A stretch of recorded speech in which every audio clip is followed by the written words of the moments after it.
What's good, y'all? Welcome to my review for episode 25 of JoJo's Bizarre Adventure Stone Ocean.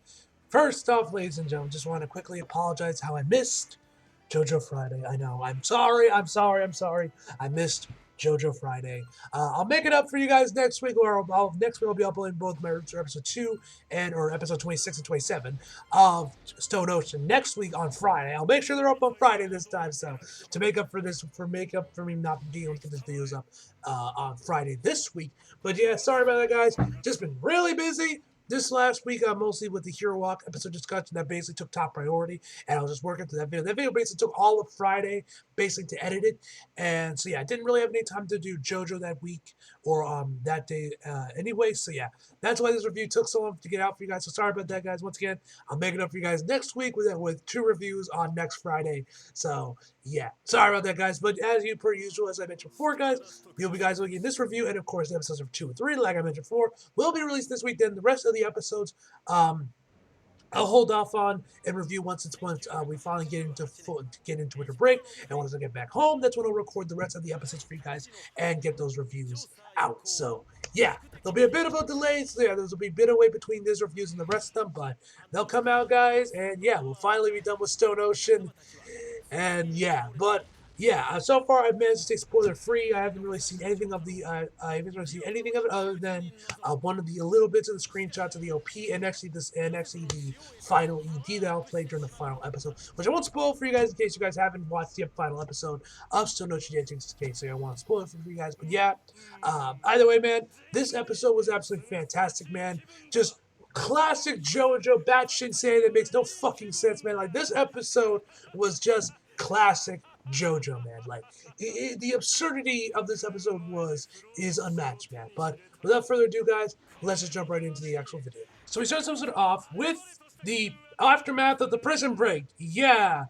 So funny story. I record this. I did an episode reaction to this episode because I'm like, all right, we'll see the prison break. They'll finally break out of the prison. It's gonna be awesome. And then after the recap of what happened last week, and of course in a couple of what happened last week, they already are outside the prison. And I'm like, where's the prison break?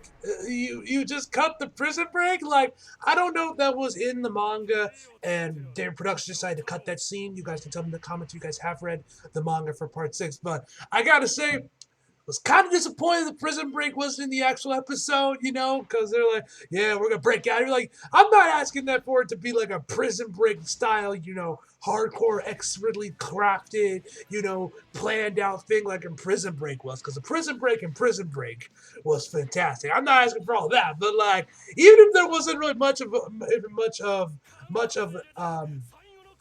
they had to go through to get there. Like, there wasn't much like conflict in there. Like, they didn't have to fight through like 100 of the guards or whatever. Just like something would have been nice. Them just leaving and how they got out just would have been nice to see. But they're already outside. And like, and I was just like. No lie, that was kind of disappointing. If there was one problem I had with this episode, it was the fact that they completely cut out the actual prison break. If there was one thing I had a problem with, it was definitely the prison break just being cut out completely, and the episode was already off with Hermes and Joey watching the prison. So, as I said, they're outside the prison already. Wish they actually had the actual prison break in the episode. They could just cut that part out. They could just cut through it. But they both look at the prison.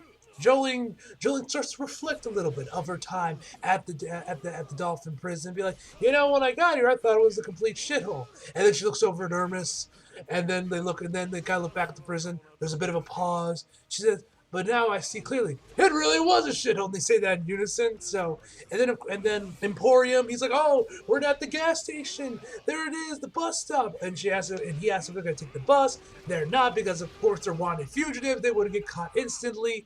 So Jolene then discards her prison jacket, which honestly, I am going to be very sad to see the prison jacket be gone, because I feel like that just completed Jolene's look. Like, I thought her standard outfit just by itself does look pretty good, but I don't know. I think the jacket just really adds to it, just makes it a lot better and more pleasing to look at. Like, by itself, like I said, it still looks pretty good, but I don't know. The jacket just kind of completes the look, It just adds to it. It just looks really nice on her. So I also get why she would discard, because why the hell would she keep that thing on? Especially as an escaped prisoner. That's just putting a bullseye on your back. But I don't know. I kind of wish she kept it anyway because I just thought it looked really good.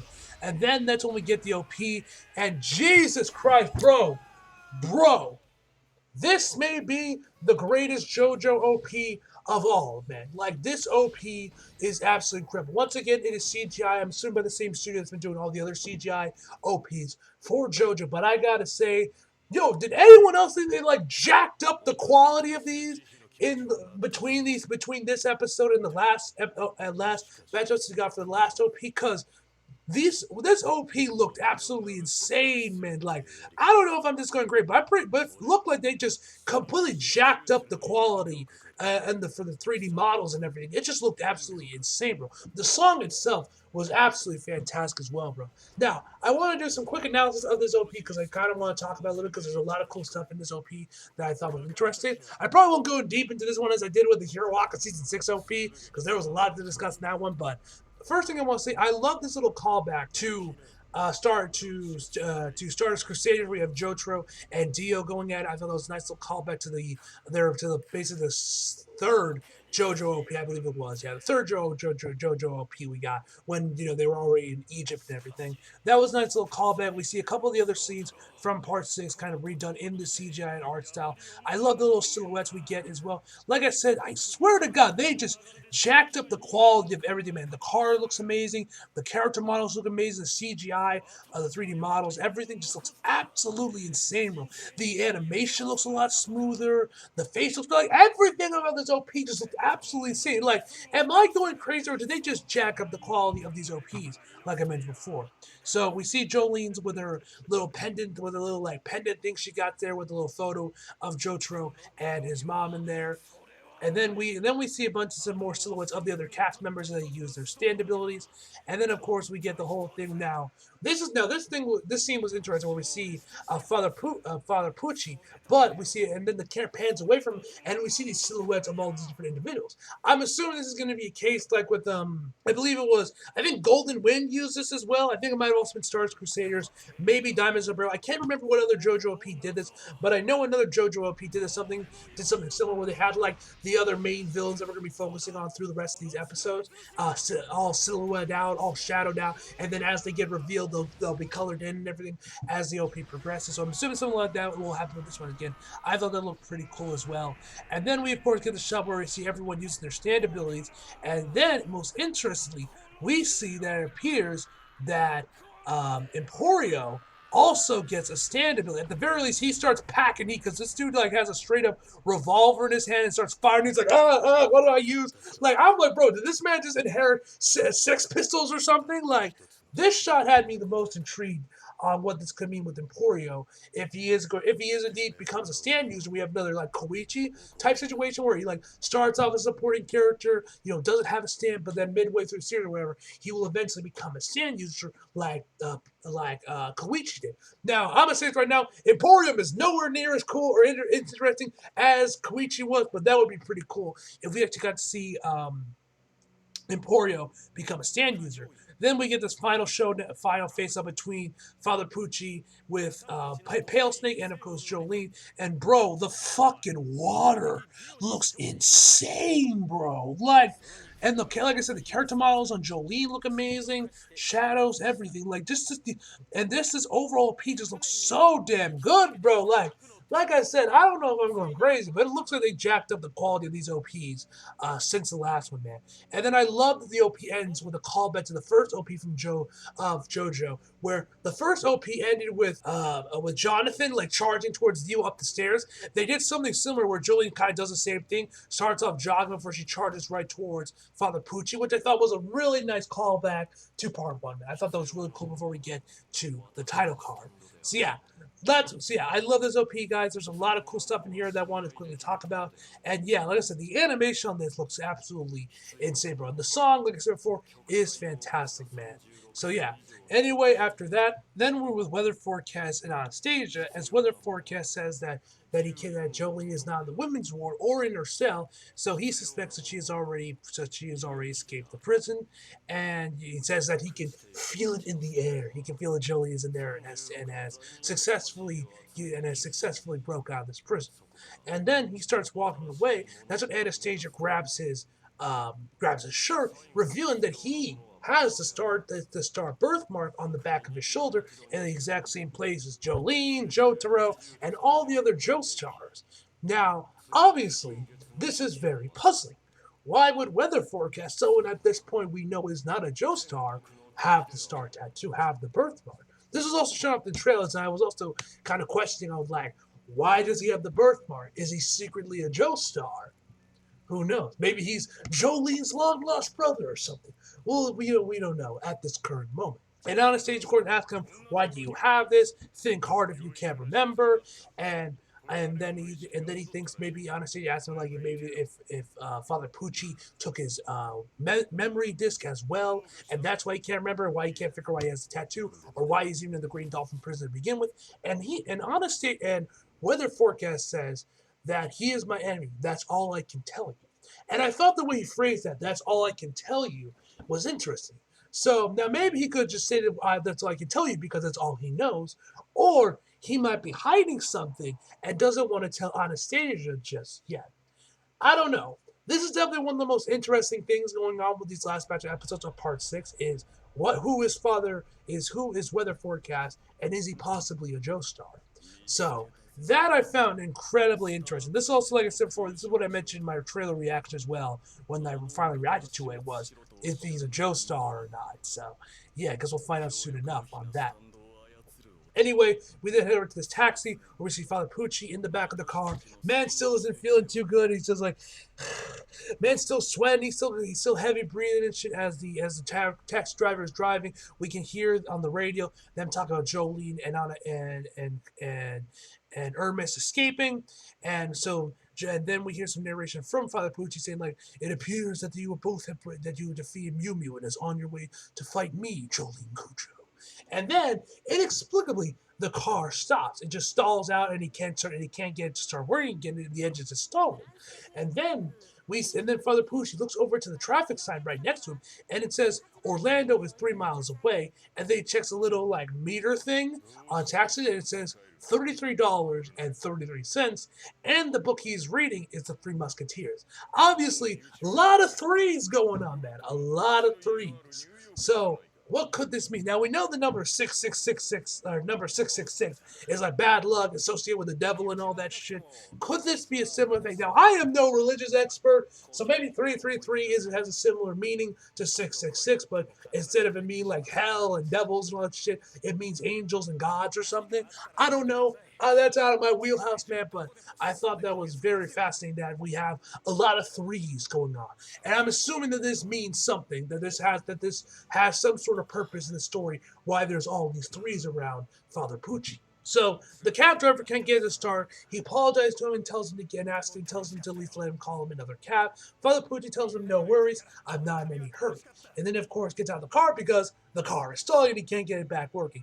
Now, I do question if this is possibly the work of Pale Snake, because of the updated Pale Snake, because we saw in the last episode, we saw when Father Pucci made contact with that woman, her nails started to grow exponentially longer, and of course we had that disturbing shit with the eggs and the chicks. So could something like this be happening where him just being in his car, it's like aging up the engine or something, and causing the car to stall out like it is? We don't know.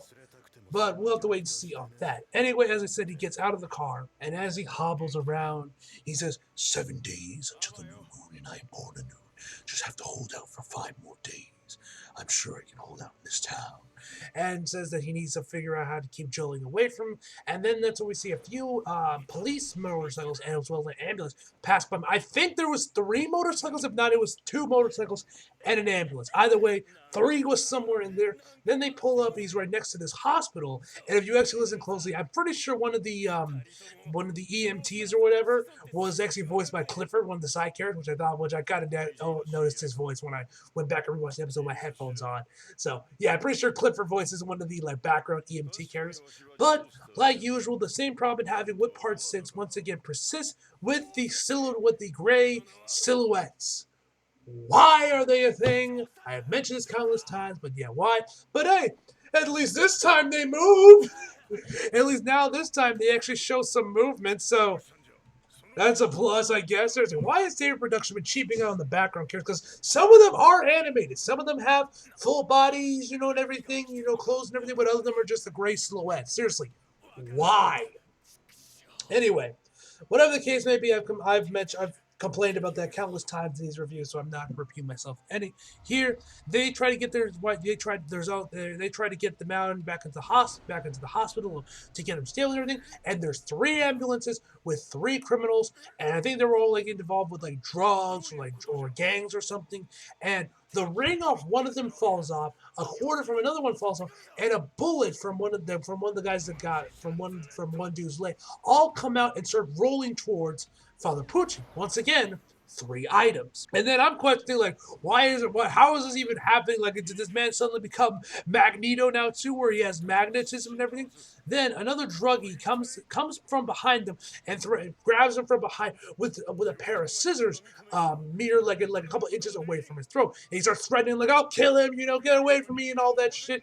Now, when I watched the episode, his dub voice sounded very familiar to me. Like, yo, who voices this guy? You know, because it was starting to bug me. I'm pretty sure I mentioned this in my reaction. How much it was starting to bug me on who this guy is, because he sounds so familiar, but I couldn't pinpoint where he was. So I went back and checked behind the voice actors to see who voices him, and he's voiced by Todd Haberkorn, if I'm pronouncing his last name right, who you guys may know as Skune from Rosario Vampire. Shouts to any of my Rosario Vampire fans out there. Manga slaps, man. I actually recently finished the manga for season 2. Oh my god, I fucking love it. I unironically would call Rosario Vampire Season 2 a masterpiece in manga form, the manga version. The anime, it's still pretty good, you know, it has its moments, it's enjoyable, but it's nowhere near as good as the manga, man. The anime's fine, but yeah, so he voices him. He's the new voice for Ikaku in the Bleach 1,000-Year Blood War anime. He voices that kiss-ass guy from Agretsuko, if you guys know. So yeah, he's voiced a bunch of other characters as well, but that's where I recognized him from was Skune. So I was like, oh yes, that's who he voices, because it was really starting to bug me on who he was. So the guards, of course, start getting their guns out there and tell him, like, we have a hostage situation, call backup, and then he starts like pressing like right onto his throat, right on his throat, and then as this dude's screaming his head up and everything, we get this shot of Father Pucci looking at him, and Father Pucci's face is like, really, nigga? It's just his eyes, bro. How he just like glances at him, bro. It's so funny. And so Father Pucci, and then we also see like 3 shooting stars also passed by Father Pucci. He asks him if he believes in gravity, and then he thinks that this has turned him in, that this has made him a believer because he has 3, you know, the shooting stars and everything. And then it basically, in this weird way, just basically explains that stand users are gravitate towards each other, which we've known this since I believe part 4 is when this was introduced, that stand users just like attract other stand users, and they all just end up coming together by themselves. But he explains a way of like with gravity, and that his gravitational pull brought this guy here, and I just like, bro, we know that stand users just attract each other. I don't know why you gotta explain it like this in such a weird and bizarre way. So either way, he keeps screaming some more against Father Pucci, and then I think what ended up happening was that Father Pucci basically just like throws himself into the scissors, because the next thing we see is the scissors fully pierces through Father Pucci's neck.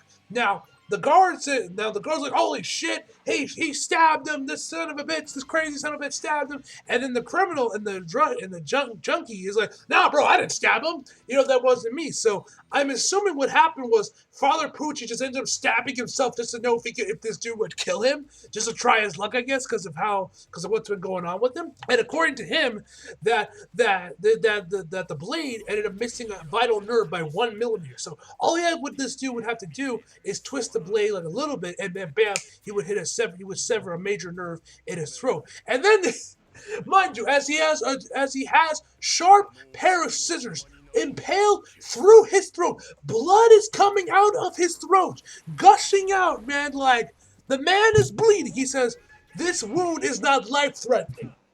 I'm like, bro, what are you talking about? You got stabbed in the fucking throat. The fuck you mean it's not life-threatening, bro? Like, I just thought that was funny. And so then he gives the junkie an ultimatum. will you move the scissors that 1 millimeter to finally kill me? And that's when the drug is like, nah, fam, I don't want this smoke. And he says, fuck this. That is the first of many F-bombs in this episode. Seriously, I don't know what this is, because like the same thing happened with the last batch of episodes, where the first episode is just jacked full of F-bombs, and I don't know why. Either way, he throws Father Pucci and tries to run away. The guards shoot him exactly 3 times. They all go through like this road sign out there, and they end up killing him. At least that's what it seemed like it was. Either way, something ends up dragging the guy, which I'm assuming might be Pale Snake, or it might just be some weird shit with his stand that he's now obtained or something. But either way, something drags him into the bushes. Afterwards, we then head over with Weather Forecast and Anastasia, as Weather Forecast ends up bumping into this old man, and he's like, oh, sorry, he helps him out. He's just like, oh, thank you for being so kind to me. And then he talks about how when it rains, his joints get all messed up because because it's a nagging injury he has from his carpenter days. Don't know how the rain would like fuck with your joints with it, but then again, the dude is super old. Although he has that weird design like Jolene's lawyer had, where he has like the pointy like chin, and like where he has like the pointy chin and like the pointy ears like an elf. Like I noticed this design was very similar to Jolene's lawyer in the first episode. Also, this dude wears a hat, but it's like way too small. Like it doesn't fully go over his head. It kind of just like lays on top of it, which I just thought was strange. But anyway, Anastasia tells Weather Forecast to stop getting into getting strangers' businesses, because of course they're fugitives. They escaped from prison. Obviously, people are looking for them, and this old man could obviously rat them out. So he proposes they just steal a car and then just get the hell out of Dodge. Weather Forecast says no stealing cars; they'll be too easy for the tracker, and then they couldn't, and they won't be able to find Father Pucci at all. And so he's like, oh, you want us to wait for the bus? How long is that going to take?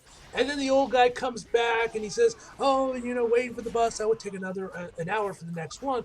But he's willing to give him a ride on the back of his truck.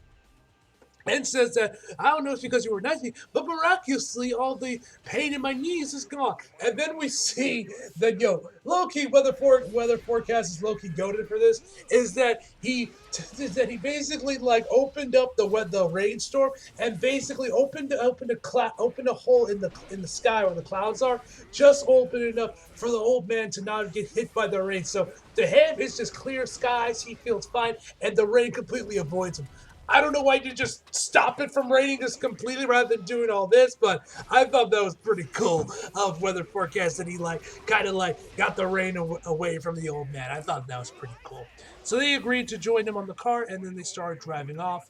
And as they drive away, Anastasia notices these magazines and talks about how there's a very popular theme park up north. Now, mind you, they're going up north. Father Pucci is assuming also going north as well, so they're most likely he's referring to Orlando. And what is in Orlando? I can tell you it's not Full Sail University with NXT. But obviously he's probably referring to Disney World or Universal Studios. One of the two. Now, he also talked about the mascot is this super famous character. That basically tells you that they talk about Disneyland and Mickey Mouse. Now, given the characters all the characters that appear in this episode, I could have swear that I saw some video talking about JoJo that apparently Mickey Mouse is supposed to make an appearance in part 6. I don't know if he still will. Maybe he will, given how many other characters show up in this episode that aren't in the public domain, like these fairy tale creatures are. Maybe Mickey Mouse will make his return, which would be weird as hell to see Mickey Mouse on JoJo, which is airing on Netflix.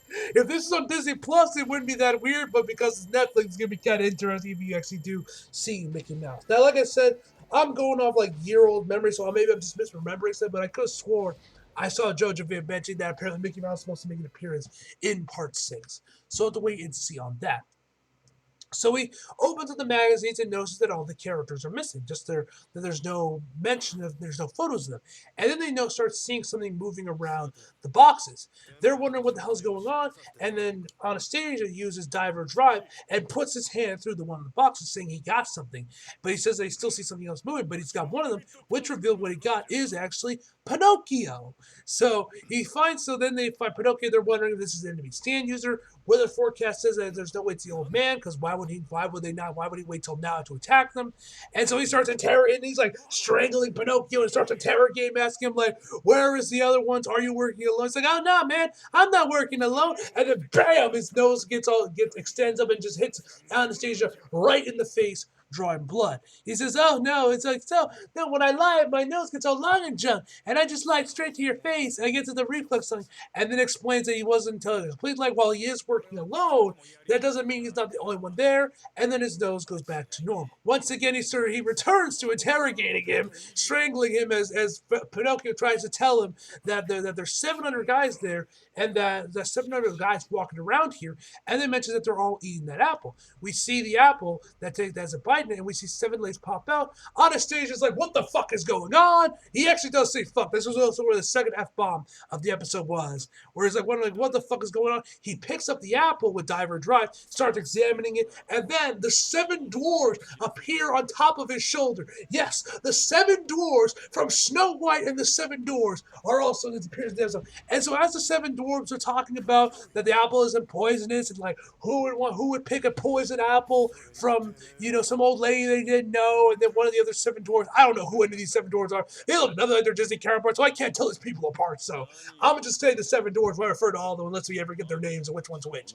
Until then, I'm gonna just say the 7 dwarves. Anyway, he continues. One of them goes on and says like, "Oh, but that is why you want to protect Snow White with all your heart." And then right on cue, Snow White pops out of a fucking cardboard box with the flowers and everything. Her eyes are closed, hands are crossed, everything. It's literally right out of the fucking movie, bro. Like, this has to be the most JoJo episode of Part 6 so far at the very least. Like, bro, this is so absurd that this is right at home with JoJo, man. Just fairy tale creatures popping out of nowhere, appearing in JoJo, and then Snow White coming out of a cardboard box, bro. Like, this is just straight up JoJo, bro. Anastasia's like, "Holy shit! How many of you are there?" I'm basically right with Anastasia. I'm like, "What the fuck is going on, bro?" But this is why we all love JoJo, for batshit insane shit like this. Seriously, how the fuck did Araki come up with this shit, man? Like, what drugs was he on when he was writing this chapter, bro? Like, it's insane. So then after that, they start asking Anastasia what's his favorite characters were. I believe it was Pinocchio. Like, "You're a big fan of me, right?" And then one of the 7 dwarfs say, "I'm a fan of the Terminator T-1000. Then the other 2 say that they're both fans of Chewbacca and the Elephant Man. So let me get this straight. Fizz. Or Bang Zoom, whoever's in charge of this type of stuff. Y'all have no problem name dropping Terminator, Batman, and Chewbacca. But for some reason the music references had to go with the stand names. Like, I am no expert on copyright law. I don't know if this works differently for music compared to films. But I just find this weird that the T-1000 and Batman are good, but God forbid we have a stand named Sex Pistols or whatever the fuck, Stone Free, or fucking I don't know, Limp Bizkit, all the other stand names that are based off music references. Red Hot Chili Pepper is another one from Part 4. Like, I don't know. Whatever the case may be, this is absolute insanity. And so then you actually have one of the 7 dwarves talk about how apparently there's rumors that they like to steal panties or something. I don't know if this is some weird bullshit that started off on the internet, or this was from the original textbook that obviously Disney cut out for their film version or something. I have no idea. I have no idea what that was, what this is about. But he says, "Oh no, bro, we don't do that. Our relationship is purely platonic." And so he starts looking at the Snow White book, saying he knows them, but he can't put his finger on it. And then we overhear the radio how Batman has also suddenly disappeared. Like I said, how was all these characters good, but like the music references had to go. Whatever the case may be. Then next thing we know is that we see weather forecast chewing on the apple and reading the book. Now, if you're paying attention, you can actually hear that Anastasia's voice sounds a bit different than before. Obviously, meaning that he is now on this new astral plane or wherever the fuck he is. So Pinocchio asks him like, "Hey, bro, were you a big fan of me growing up?" He's like, "I'm sorry, I don't know who you are. Fuck off." And so Weather Star Forecast starts looking for him. And he's like, oh, where are you, Anastasia? And then we find Anastasia being dragged on the back of the car. How did his body even get there? That's what I want to know. But the insanity is not there done yet. He starts telling the old man, hey, stop, stop, stop, but he doesn't. And then we get this really creepy moment. Pinocchio, like, where he, like, turns his head to face Anastasia. And he's like, oh, see, I knew you were a big fan of me. By the way, shout out to her voices, Pinocchio in the dub. His performance was fantastic, man. He was so fucking creepy in this one section, man. So he starts looking around, and then we see that the old man isn't driving the car, and then he too has been separated. You have one of the drivers, you have one of the old guys in the front seat next to the steering wheel, just looking at them, and then you have another one of them on the trunk, holding like with his hands out there, with one of the seven drawers on it. I don't know which one's which, but yeah, he also got split too. They crash in there. Weather forecast uses a stand to create airbags so they can land safety, and then weather forecast goes to check Anastasia and asks him what happened to him, and what happened to him.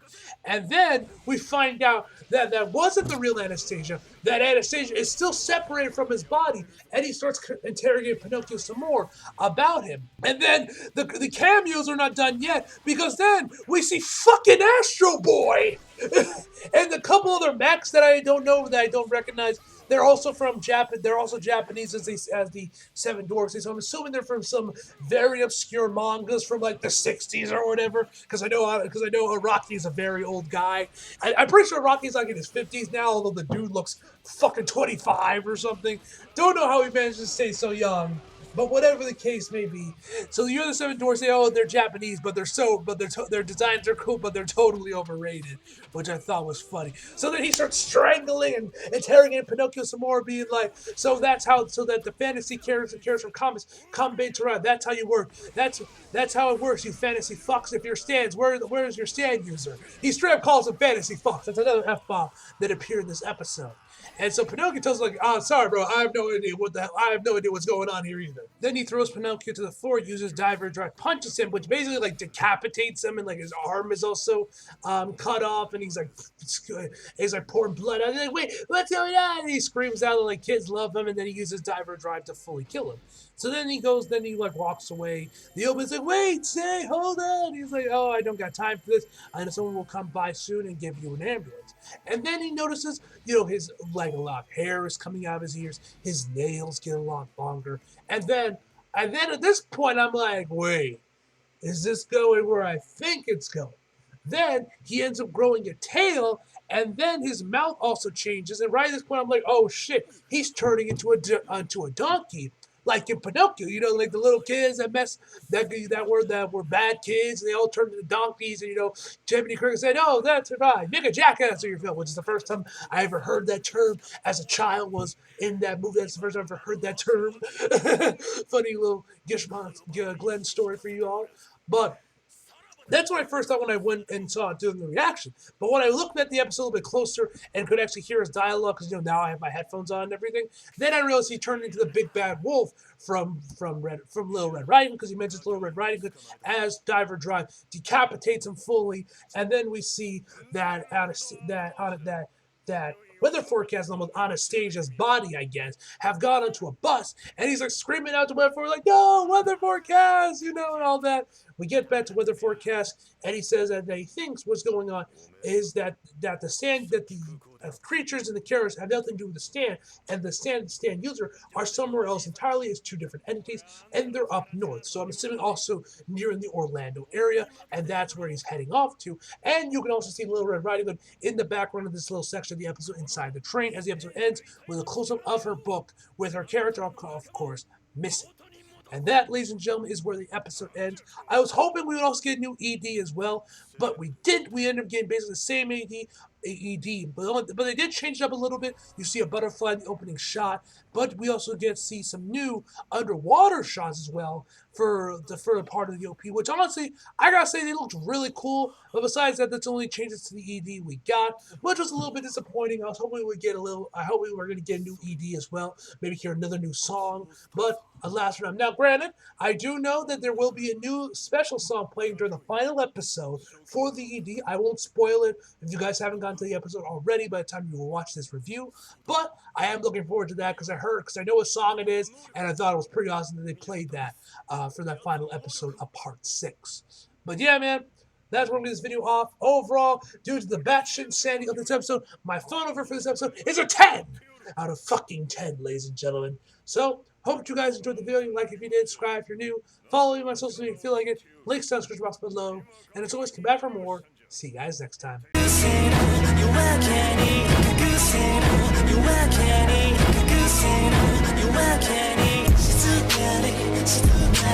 静かに